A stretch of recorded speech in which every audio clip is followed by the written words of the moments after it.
محمد صلی اللہ علیہ وسلم نحن عباد محمد صلی اللہ علیہ وسلم اما بعد فاعوذ باللہ من الشیطان الرجیم بسم اللہ الرحمن الرحیم ذالک عالم الغیب والشہادۃ العزیز الرحیم الذی احسن کل شیء خلقہ وبدأ خلق الانسان من طین ثم جعل نسله من سلالة من ماء مهين ثم صفاه ونفخ فيه من روحه وجعل لكم السمع والأبصار والأفئدة قليلا ما تشكرون صدق الله العلي العظيم۔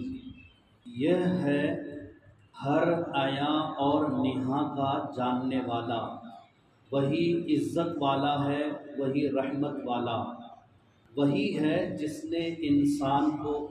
نے ہر چیز کو پیدا کیا اور انسان کی پیدائش کی شروعات مٹی سے کی، پھر نسل بنایا اس کا اور ایک بے قدر پانی کے خلاصے سے، پھر اس کو ٹھیک کیا اور اس میں اپنی طرف کی روح پھونکی اور تمہیں آنکھ، کان اور دل عطا کیے۔ بہت تھوڑے ہیں جو شکر ادا کرتے ہیں۔ قرآن کریم کے سورہ سجدہ کی آیت نمبر 6، 7، 8 اور 9 کی تلاوت کی گئی۔ ان آیات مبارکہ میں اللہ تبارک و تعالی نے اپنی بعض صفات الہیہ کا ذکر فرمایا۔ اللہ رب العزت ارشاد فرما رہا ہے کہ تم دنیاوی زندگی میں چاہے اللہ سے بے خبر ہو کر کچھ بھی کر لو، تمہارے ہر کرتوت کا علم اللہ کو ہے۔ ہم چھپ کر جو کرتے ہیں وہ بھی اللہ جانتا ہے، چار لوگوں کے بیچ میں جو کرتے ہیں وہ بھی اللہ جانتا ہے۔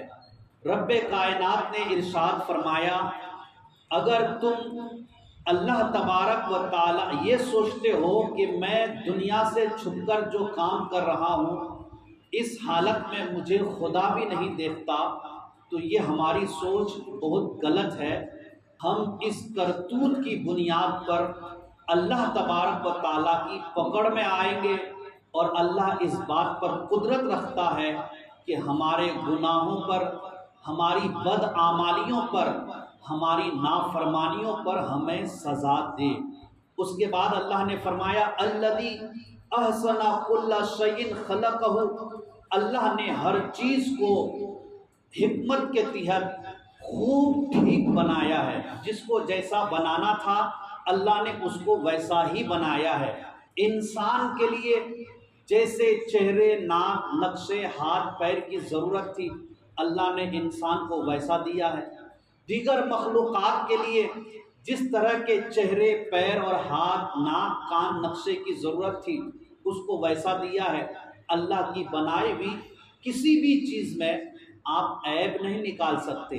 ذرا غور تو کیجئے خدا نے کس حکمت کے تحت اور کتنی خوبصورتی کے تحت، ایک چیونٹی پر آپ کبھی غور کیجئے بیٹھ کر کہ اللہ تبارک و تعالیٰ نے کتنی خوبصورتی سے اس چیونٹی کو بنایا ہے۔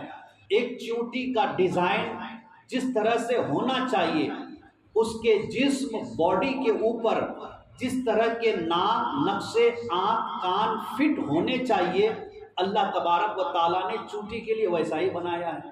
اور ایک انسان کا جو ڈیزائن ہونا چاہیے اللہ نے اسی خوبصورت ڈیزائن پر انسان کو بنایا ہے۔ اللہ کی بنائی ہوئی کسی بھی چیز پر آپ کبھی غور و فکر کیجئے، کتنی خوبصورتی کے ساتھ بغیر کسی عیب کے اللہ نے مخلوقات کو بنایا ہے۔ اور ان تمام مخلوقات میں سب سے بہتر، سب سے احسن، سب سے اچھا جس مخلوق کو بنایا ہے وہ ہم اور آپ ہیں۔ ہمیں اور آپ کو اللہ نے کتنی خوبصورتی سے بنایا ہے۔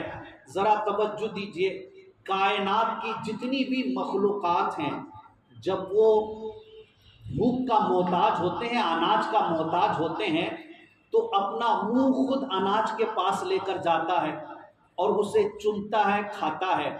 اس کی روزی روٹی کائنات میں بکھری پڑی ہوئی ہے۔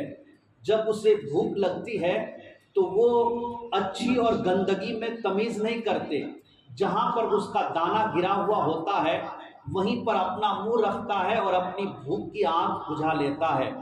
اس کے برخلاف انسانوں کے لیے اللہ نے ہر معاملے میں عزت رکھا ہے۔ عزت یہ اتنی پیاری نعمت ہے جو اللہ نے انسانوں کو عطا فرمایا ہے۔ آپ کی روزی روٹی ایسا نہیں گٹر میں، نالے میں، کھڈے میں کہیں بھی پڑی ہوئی ہے، آپ کو بھوک لگی اور آپ نے کہیں پہ بھی جا کے منہ رکھ دیا اور اپنی بھوک کی آنکھ بجھا لی، ایسا سسٹم اللہ نے انسانوں کے لیے نہیں رکھا ہے۔ انسانوں کے لیے خدا نے ہر چیز کو نہایت ہی عمدہ طریقے سے تیار کرنے کا ایک سلیقہ اور سسٹم رکھا ہے۔ ہم کھیت میں گیہوں کا ایک دانہ ڈالتے ہیں، اس سے کئی بالیاں نکلتی ہے، 4 کلو گیہوں ایک زمین پر چھڑکتے ہیں اور 4 کنٹل اللہ ہمارے لیے اس میں سے عطا کرتا ہے۔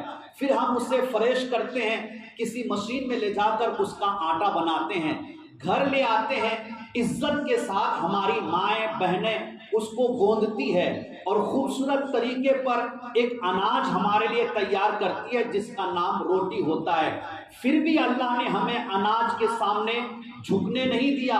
ایسا نہیں کہ پلیٹ میں روٹی رکھا ہے اور تم اپنا منہ روٹی کے پاس لے جاؤ اور جانوروں کی طرح کھاؤ۔ اللہ نے ہمارے باڈی کا ڈیزائن ایسا بنایا ہے کہ ہمیں 2 ہاتھ دیا ہے۔ رب نے دسترخوان پہ بھی ہم سے فرمایا ہے، میرے بندے میں نے تجھے اتنا پیارا بنایا ہے کہ اس عظیم چیز کے لیے بھی میں تجھے جھکنے نہیں دے رہا ہوں۔ میں نے 2 ہاتھ تجھے دیا ہے، تم جانور نہیں میری پیاری مخلوق ہو۔ ہاتھوں سے روٹی کے ٹکڑے کرو، اٹھاؤ، منہ کے پاس لے جاؤ۔ اور یہاں بھی اللہ نے ایسا خوبصورت سسٹم رکھا ہے، جیسے ہی ہم ہاتھ سے توڑتے ہیں ہمیں احساس ہو جاتا ہے کہ یہ کتنا ٹھنڈا ہے، کتنا گرم ہے، کتنا نرم ہے، کتنا سخت ہے۔ یہ چیز ہمیں ہاتھ بتا دیتے ہیں۔ جب قریب لے کر جاتے ہیں تو یہ ناک ہمیں بتا دیتی ہے کہ اس کی خوشبو کیسی ہے، اچھی ہے، بدبو ہے، مہکدار ہے، اس میں اسمیل تو نہیں آ گیا ہے۔ سڑا ہوا کھانا ناک کے قریب جائے گا، آدمی وہیں پر پھینک دے گا کہ یہ میرے کھانے کے لائق نہیں ہے۔ یہ سسٹم فقط انسانوں اللہ نے تمہیں عطا فرمایا ہے۔ اب بھی معاملہ حل نہیں ہوا۔ اللہ نے کہا میں تجھے اناج کے سامنے جھکنے نہیں دوں گا۔ جب ہم منہ پہ رکھتے ہیں تو یہ زبان بتا دیتی ہے کہ یہ کڑوا ہے، میٹھا ہے، اچھا ہے، ٹیسٹی ہے یا ان ٹیسٹی ہے۔ جب ان کی چیزوں پر چیک کرنے کے بعد جب ہماری زبان تک یہ چیز ڈیسائیڈ ہو جاتی ہے کہ یہ میرے نگلنے کے لائق ہے، تو بھی اللہ نے ہم کو تکلیف نہیں دی۔ 32 دانتوں کا ایک لوہے والا سسٹم اللہ نے ہم کو دیا ہے۔ انسان جب جوانی کے عالم میں ہوتا ہے تو لوہے جیسی مضبوط چیز ہڈی کے بھی ٹکڑے ٹکڑے کر کے نگل لیتا ہے، اور پہنچنے کے بعد پھر اندرونی سسٹم تو اتنا مضبوط اللہ نے رکھا ہے کہ ہم چولہے پر جو چیز 40، 45، 70، 80 ڈگری پر گرم کرتے ہیں اس سے بھی زیادہ چولہا اللہ نے ہمارے پیٹ میں لگا کے رکھا ہے۔ اگر کوئی چیز ہم نے غلطی سے کچی بھی کھا لی ہے، پکی نہیں ہے صحیح سے، اللہ نے ایک سسٹم رکھا ہے ہمارے پیٹ میں، جو پیٹ میں اسے پھر پکایا جاتا ہے، گلایا جاتا ہے۔ ہم کو اللہ نے کڈنی دیا ہے، لیور دیا ہے، نظام ہاضمہ دیا ہے، بڑے ڈیزائن کے ساتھ اللہ نے ہمیں تیار کیا ہے۔ رب فرماتا ہے دسترخوان کے نوالے پر ہی تم غور کر لو تو اپنی پیشانی سوائے میرے کسی کے سامنے نہیں جھکاؤ گے۔ اللہ فرماتا ہے کائنات میں سب سے زیادہ انسان اناج کا محتاج ہوتا ہے۔ جب بھوک لگتی ہے نا، جب رمضان کے مہینے میں پیاس لگتی ہے تو گٹر کے پانی کو دیکھ کر بھی آدمی کی کیفیت بدل جاتی ہے۔ تو جب بھوک لگتی ہے نا تو آدمی اناج کے سامنے، اناج سے بڑھ کر کوئی نعمت اسے نہیں لگتا، لیکن اتنی بڑی نعمت کے سامنے بھی خدا نے ہمیں جھکنے نہیں دیا۔ کیوں؟ کیونکہ تم کسی کے سامنے جھکنے کے لیے نہیں، صرف خدا کے سامنے جھکنے کے لیے بنائے گئے ہو۔ کتنے ناشکرے ہیں وہ انسان جو اللہ کے سامنے نہیں جھکتا ہے۔